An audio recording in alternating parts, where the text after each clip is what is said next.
जब प्रचार चल रहा था तब प्रधानमंत्री नरेंद्र मोदी और गृह मंत्री अमित शाह ने प्रचंड जीत का दावा किया था। उस वक्त एक भविष्यवाणी के तौर पर उन्होंने कहा था, क्या कुछ कहा था, अपने दर्शकों को सुनवा देते हैं। नेहा दोनों तालाब एनडीए की अब तक की सबसे बड़ी विजय इस चुनाव में पक्की है दोस्तों। 14 तारीख के बाद आपको मैं कह रहा हूं विजय उत्सव की तैयारी कर लीजिए।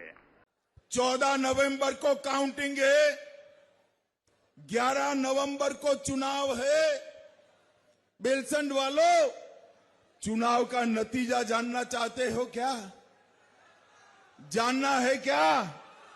अरे जोर से बोलो, जानना है क्या?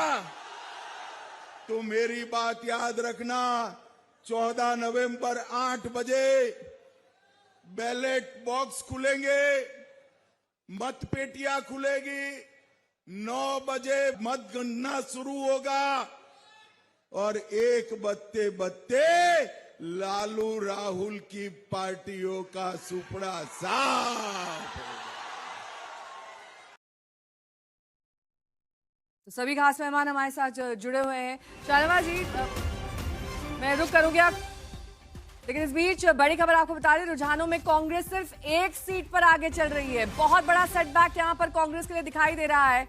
इतनी सारी रैलियां की गई, पदयात्रा की गई, बिहार चुनाव में सिर्फ कांग्रेस को 1 सीट हासिल होती हुई दिख रही है। यहां तक कि राहुल गांधी के साथ उनकी बहन प्रियंका गांधी भी प्रचार में जुट गई थी। कई जगह उनको भी रैली में हमने देखा, लेकिन कुछ काम नहीं आया है।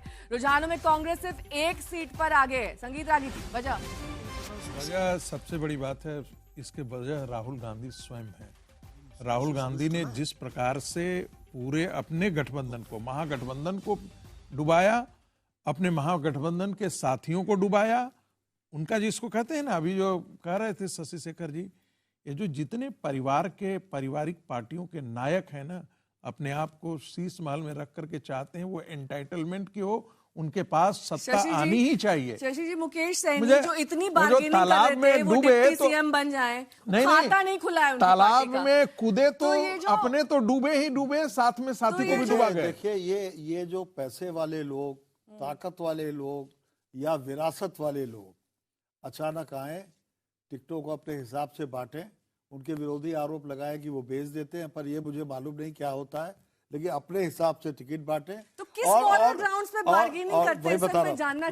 वही बता रहा कहां से बल मिलता है? वो बिरादरी, वो ये करते ये हैं कि बिरादरी हमारी इतनी है, हम उसके लीडर हैं, इतनी बड़ी संख्या के वोट आपको मिल जाएंगे। और सबसे पहले यूपी की एक पार्टी ने इसकी शुरुआत की थी, और अब ये एक ऐसा छुतहा रोग हो गया है जो तमाम पार्टियों को, खासकर जाति आधारित पार्टियों को ग्रसने लगा है। तो आप ये मान रहे हैं कि बिहार अब अपने पुराने ट्रेंड से उबर रहा है? नहीं, मैं बिल्कुल नहीं मान रहा। इस बार भी नहीं उभरा है, अगर आप देखिए, क्योंकि जो सामाजिक समीकरण था एनडीए का, वो महागठबंधन से ज्यादा मजबूत था।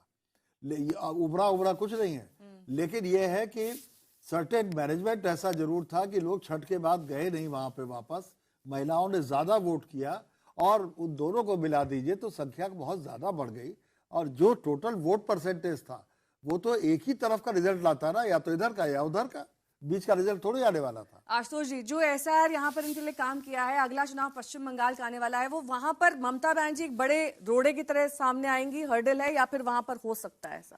आप कह रहे हैं एसआईआर ने जो यहाँ काम किया, ये तो बड़ा लोडेड स्टेटमेंट अपने आप में। देखिए, विपक्ष तो इस पर सवाल खड़ा करेगा ही करेगा, और उसमें कोई दो राय नहीं है। और बंगाल में या ममता बनर्जी के लिए भी दिक्कत पैदा होने वाली है अगर एसआईआर कोई फैक्टर है तो। लेकिन मुझे लगता है कि हम इस बारे में क्या टिप्पणी करें, राजनीतिक पार्टियों को इस बारे में सोचना पड़ेगा कि लगातार एक के बाद एक चुनाव क्यों हार रहे हैं, और इतने बड़े मैसिव मैंडेट से हार रहे हैं। महाराष्ट्र, जहां पे लोकसभा चुनाव में बहुत शानदार प्रदर्शन किया और उसके बाद 2/3 बहुमत से आप चुनाव हार गए। हरियाणा में जहां सब कह रहे थे कांग्रेस पार्टी जीतेगी, वहां भारतीय जनता पार्टी जीत गई। उसके साथ साथ दिल्ली का उदाहरण आप देख लीजिए। दिल्ली में जहां आम आदमी पार्टी की स्थिति कमोबेश ठीक ठाक थी, लेकिन उसके बावजूद भी वो भारी मतों से हारे चुनाव। अब बिहार, तो बैक टू बैक जो 4 स्टेट विपक्ष हारा है बुरी तरीके से, तो या तो बैठ के इसका अन्वेषण करें। मैं बार बार इस बारे में कहता हूं कि वोट चोरी एक तरह आरोप लगाएंगे, ईवीएम ब्लेम गेम चलेगा। मैं कह रहा हूं कि एक तरफ आप वोट चोरी का आरोप लगाते हैं, दूसरी तरफ आप चुनाव लड़ते हैं, दोनों चीजें एक साथ नहीं हो सकती। अगर आपको यकीन है कि वोट चोरी हो रही है, तो फिर चुनाव में हिस्सा लेके आप साबित क्या करना चाहते हैं?